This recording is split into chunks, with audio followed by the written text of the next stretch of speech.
सियाराम मित्रों, आप देख रहे हैं आस्था और संस्कृति का अनूठा संगम धर्म और हम। एक प्रश्न कई बार उठाया गया है कि पूज्य बाबा मंच पर ही क्यों रहते थे, उनके लिए आवास की सुव्यवस्था क्यों नहीं हुई। इसके उत्तर में तो यही कहा जा सकता है कि पूज्य बाबा का जीवन योगी का जीवन था। योगियों के संदर्भ में श्री कृष्ण का कथन है कि वे अनिकेत होते हैं, अर्थात जैसे पक्षी रहते हैं।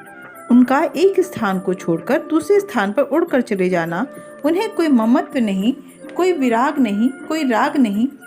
वैसे ही कहाँ कहाँ वे कितने वर्षों तक रहे, कैसे निर्लिप्त भाव से आए, न कुछ मांगा न कुछ उन्होंने कामना व्यक्त की। देवरिया जनपद के लाल रोड के निकट मैल ग्राम स्थित मंच के पूर्व वे कहाँ थे।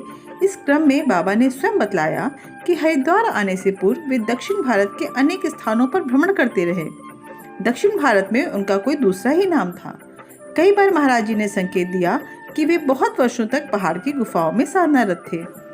एक बार बाबा ने यूं ही कहा था कि एक समय जहां वे रहते थे उसके पास कोई शमशान घाट था, जहां ऐसे व्यक्ति को जीवित कर देना पड़ा जिसे भ्रमवश परिजन मृतक मान बैठे थे और उसके दाह कर्म की तैयारी चल रही थी। इस घटना के बाद हर मृतक को लेकर उनके पास कृपा की भीख मांगी जाने लगी और तंग आकर उन्हें उस स्थान को छोड़ना पड़ा। श्री सुरेंद्र नारायण सिंह, जो महाराज के अनन्य भक्त थे, 1975 में महाराज ने उन्हें बताया कि बच्चा, बहुत दिन हुए मैं मिथिला की कमला मैया की गोद में विचरण करता था। मैं जलयान पर नदी से इस छोर से उस छोर तक, उस छोर से इस छोर तक आता जाता था। जब भक्त ने जिज्ञासा व्यक्त की, सरकार जलयान किस चीज का बना था? श्री महाराज जी ने कहा, बच्चा, कदली का बेड़ा ही मेरा जलयान था। मैं उस पर लेटा रहता था तथा कमला मैया मुझे बहाए ले जाती थी। देख बच्चा, जयनगर के पास में कमला नदी बहती है। मैं विचरण करता हुआ राजनगर के मिर्यापुर स्थान के निकट पहुंचा। वहां के महंत ने मेरे बेड़े को किनारे करवाया। महंत के भाववश मैं कुछ दिन वहां अटक गया। वहां से विचरण करता हुआ रामपट्टी स्थान के पास महंत द्वारा रोक लिया गया। इसके बाद मैं कमला मैया की गोद में विचरण करने लगा। कमला नदी में सौरकी नाम का एक कंद है जो पानी में होता है। मेरा वही आहार था। उस समय मेरी यही वृत्ति थी कि मैं भारत की नदियों में विचरता रहता था। शायद इसी कारण बाबा का एक नाम जलेसर वाले बाबा भी पड़ा।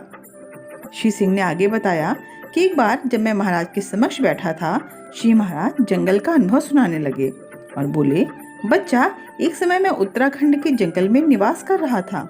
उस जंगल में हिंसक जीव जंतु रहते थे।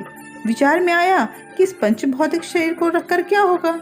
मैं इस जंगल में समाधि लगा लूं तथा जीव जंतु शरीर का भोजन ही कर ले। मैं परमात्मा की समाधि में चला गया। 1 मास तक मैं समाधि में रहा। मैं पुनः परमानंद की समाधि से लौटकर इस शरीर में चला आया। मेरा शरीर सुरक्षित था।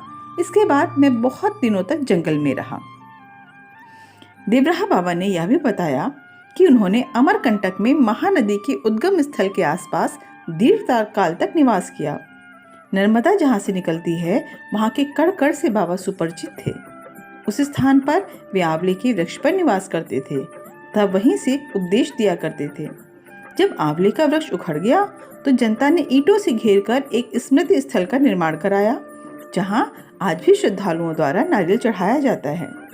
सरगुजा राज्य में देवराहा बाबा ने अमरकंटक गिरधौरा सड़क से 1 मील पर स्थित रामनगर देवरा पहाड़ पर भी निवास किया था। एक प्रसंग में महाराज जी ने बताया था कि सन 1919-20 में वे चित्रकूट में तपस्यारत थे। वहीं माँ शक्ति ने इन्हें दर्शन दिया तथा उन्हें प्रेरित किया कि देवरिया में सरयू नदी के तट पर साधना स्थल बनाओ और सारे देश में राम नाम का प्रचार करो।